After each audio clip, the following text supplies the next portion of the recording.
नमस्कार, अस्सलाम वालेकुम, सत श्री अकाल, जय झूलेलाल।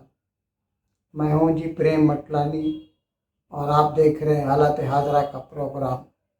हकीकत ये है, इब्तदा में आपसे दरख्वास्त है, चैनल ज़रूर सब्सक्राइब करें। दोस्तों, जब से भारत ने पहलगाम में हुए बहिमाना कत्ल की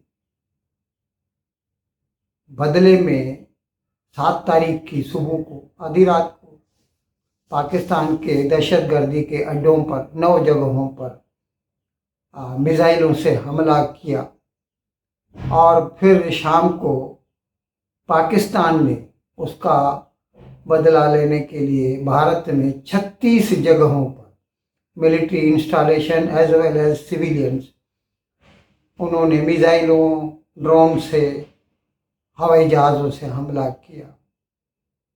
उसके बाद से ये जंग तूल पकड़ती जा रही है। अभी कल ही जैसे मैंने आपको बताया कि किस तरह भारत ने लाहौर में नस्ब किए हुए चीन का जो एयर डिफेंस सिस्टम है QH-9 उसको ज़मीन पर ड्रोन से इसराइली ड्रोन है, मैंने बताया था आपको कल, वो केमिकेज ड्रोन है, खुदकुश ड्रोन्स हैं, उससे उसे तबाह कर दिया। फिर एक एवेक्स था, airborne early warning and control system, हवाई जहाज होता है, उसको भी भारत ने उड़ा दिया। उसके बाद से तो ये अभी जंग आगे बढ़ती ही जा रही है। भारत ने पहले कहा था 9 तारीख को, जब भी 7 तारीख को जब ये हमले किए थे 9 जगहों पर, तो भारत ने कहा था कि हमने न तो मिलिट्री न तो सिविलियन जगहों पर हमला किया, हमने सिर्फ दहशतगर्दी के अड्डों पर हमला किया है और हम इस जंग को तूल देना नहीं चाहते। लेकिन पाकिस्तान को मैंने आपको बताया था ईगो प्रॉब्लम है, तो उन्होंने फिर शाम को 36 जगहों पर हमले किए। तो अभी तो जंग बढ़ती ही जा रही है। ये अलग बात है कि अभी तक ज़मीनी एडवांसमेंट किसी भी तरफ से नहीं हुई, लेकिन हवाई हमले एक दूसरे के ऊपर जारी हैं। अब इस सिलसिले में आज सुबह को आधी रात को बहुत बड़ा हमला किया है भारत ने। रावलपिंडी या इस्लामाबाद बोल दीजिए, ट्विन सिटीज़ हैं, वहाँ पर पाकिस्तान एयरफोर्स का बेस है, उसको नाम दिया गया है नूर खान एयर बेस। वो पाकिस्तान का चीफ ऑफ एयर स्टाफ हुआ करता था, एयर मार्शल नूर खान, उसके नाम पर है, ये चकलाला में है। तो वहाँ पर भारत के मिसाइलों ने आधी रात को हमला किया।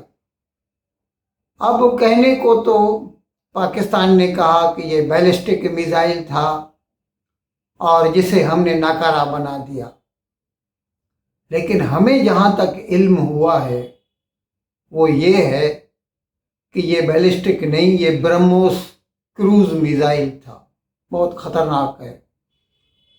और इसकी वजह से वहाँ पे खड़ा हुआ पाकिस्तान एयरफोर्स का C-130 कार्गो प्लेन है, माल पहुंचाते एक जगह से दूसरी जगह तक, वो बर्बाद हो गया, तबाह हो गया। लेकिन जंग में ऐसा ही होता है, वो मानेंगे नहीं। ये सब कुछ बाद में पता चलेगा, जब जंग पूरी होगी, फिर आस्ते आस्ते ये राज खुलते जाएंगे। ये अलग बात है कि खुद इंडिविजुअल इंडिपेंडेंट यूट्यूबर्स जो हैं पाकिस्तान के, उर्दू बोल रहे हैं, वो उन्होंने शॉर्ट वीडियोस अपलोड किए हैं यूट्यूब पे, जिसमें बता रहे हैं कि नूर खान एयर बेस पे हमला हुआ है भारत की तरफ से, और वहाँ पर आग जो है ना, उसकी लपटें आसमान को छू रही हैं। जब इतना बड़ा नुकसान हुआ है, इतनी बड़ी आग लगी है, धमाके हुए हैं, तो कुछ तो नुकसान हुआ होगा। अब ये तो हम नहीं कह सकते, हम तो वहाँ पर नहीं हैं। पाकिस्तान ने इससे इनकार किया है और भारत ने कहा, भारत ने भी ये नहीं कहा कि C-130, ये इंडिपेंडेंस राय से मालूम हुआ है, बाकी भारत ने ये कहा है कि हमने हमला किया, ये भी नहीं बताया कि ब्रह्मोस से किया है या वो कोई बैलिस्टिक मिसाइल था। अच्छा, अभी एक दूसरी बहुत गंदी बात पाकिस्तान ने शुरू की है। हकीकत में वो जो कहते हैं ना, जंग में सब कुछ जायज़ है, लेकिन कुछ उसूल होते हैं जो कि पाकिस्तानियों को कभी समझ में नहीं आएंगे। कम से कम मर्द बन के लड़ो। अभी वो उन्होंने क्या किया कि 8 तारीख को अमृतसर में उन्होंने मिसाइल गिराए या ड्रोन गिराए, और फिर पूंछ में एक गुरुद्वारा है उसके ऊपर भी उन्होंने मिसाइल गिराए।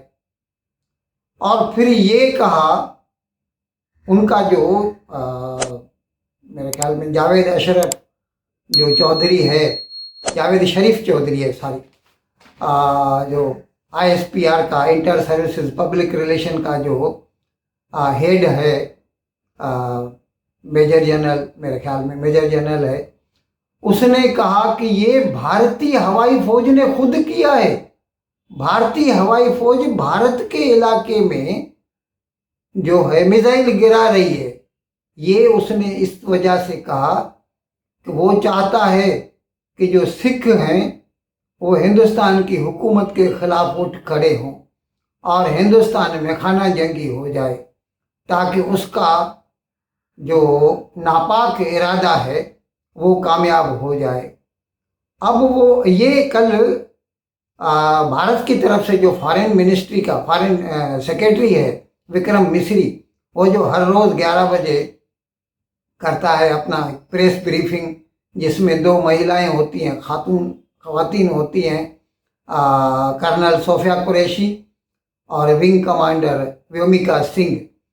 उसमें विक्रम मिस्री ने बताया कि ये जो है मिस इन्फॉर्मेशन पाकिस्तान की तरफ से, और खुद उसका जो नुमाइंदा है ISPR का, फौज का, वो ऐसा कह रहा है कि ये भारतीय फौज कर रही है। वो इसलिए कह रहा है, और इतने भी हिंदुस्तानी जो है बेवकूफ़ नहीं है कि वो इसकी बातों में आ जाएंगे।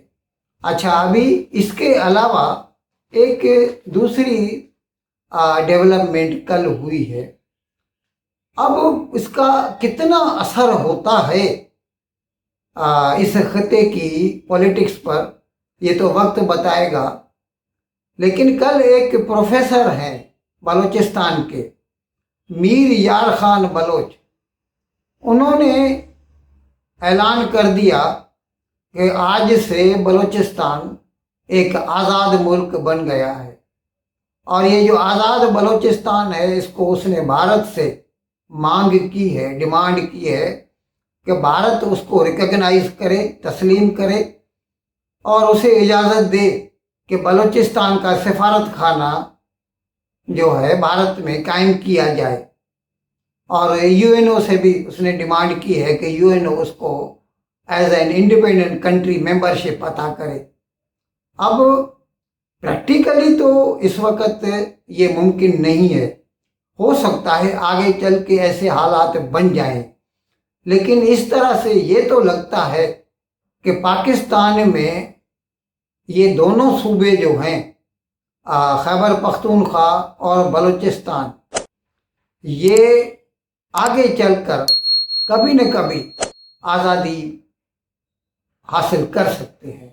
नामुमकिन कुछ भी नहीं है। कहने को 71 में भी किसी ने नहीं सोचा था कि मशरक़ी पाकिस्तान बलूचिस्तान बांग्लादेश बन जाएगा, लेकिन वो बन गया। आज वो एक बहुत बड़ी हकीकत है। और कितना भी वो अपने आप को मुसलमान बोले, हिंदू दुश्मनी का ऐलान करें, वो कभी पाकिस्तान के साथ रीज्वाइन नहीं करेंगे। मैं पहले भी कह चुका हूँ, अगर वो सचमुच मानते हैं 2 नेशन थ्योरी को तो वापस पाकिस्तान में आ जाए। लेकिन उनको पता है कि एक मर्तबा वापस पाकिस्तान में आ गए तो वही पंजाबियों की तरफ से उनका इस्तेसाल शुरू हो जाएगा। जिस तरह इस वक्त का जो पाकिस्तान है, उसमें पंजाबी फौज, पंजाबी ब्यूरोक्रेसी, वो बलूचिस्तान का, KPK का और सिंध का इस्तेसाल कर रही है, जिसका एक बहुत बड़ी मिसाल है ताज़ा चोलिस्तान में जो 6 कैनाल बना रहे थे पाकिस्तानी, और अभी भी उनकी नीयत है।